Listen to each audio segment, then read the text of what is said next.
Hello guys, welcome to my new vlog. नमस्ते अनि नास्यो सबैजना सन्चै हुनुहुन्छ होला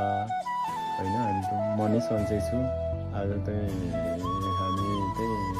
दुईजना दाइ अनि म तीनजना यता थाङ्गुजाङ फुल हाउस जाने कुरा छ अब म देखाउँछु नि त बाटोमा हैन के कस्तो छ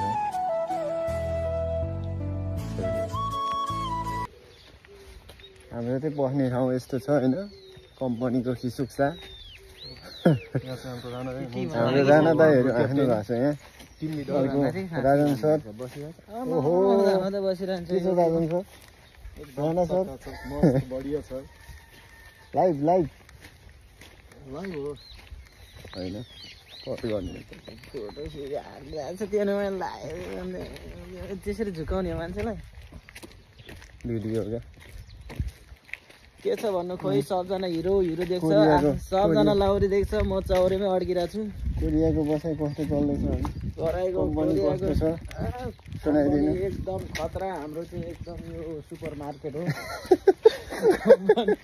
यतातिर चाहिँ अब कस्मेटिक सामानहरू केटीलाई केटीहरू एकदम आउँछ नि हाम्रो यता छिङ्गोहरू यता छिङ्गेहरूलाई सामानहरू वितरण गर्ने काम हुन्छ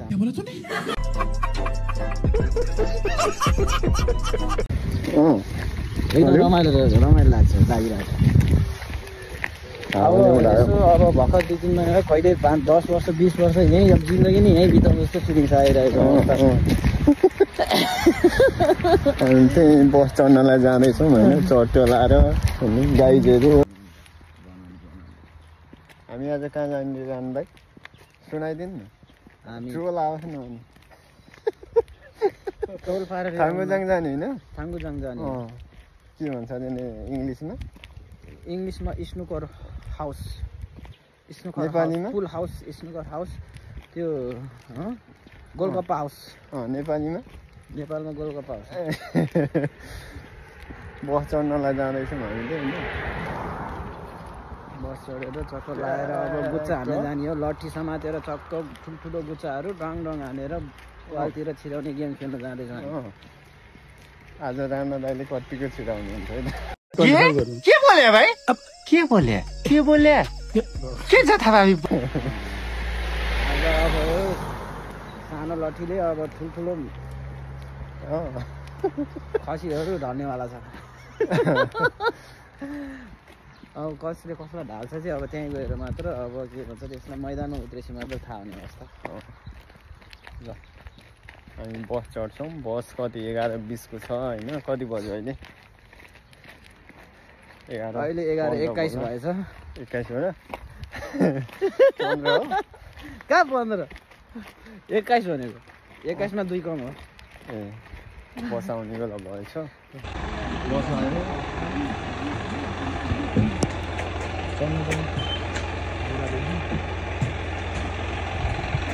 बस चढ्दै हामी त गाइडहरू होइन 감사합니다.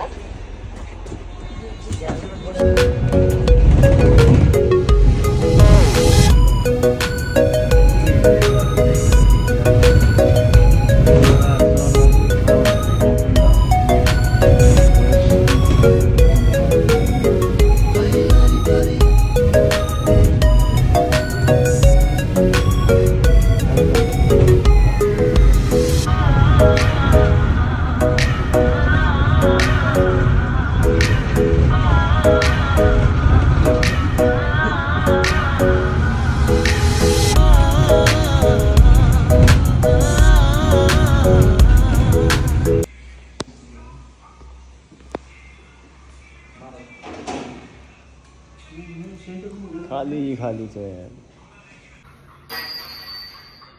यस्तो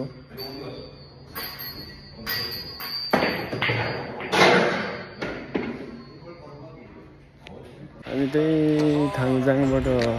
पुल हाउसबाट बाहिर निक्लिसक्यौँ होइन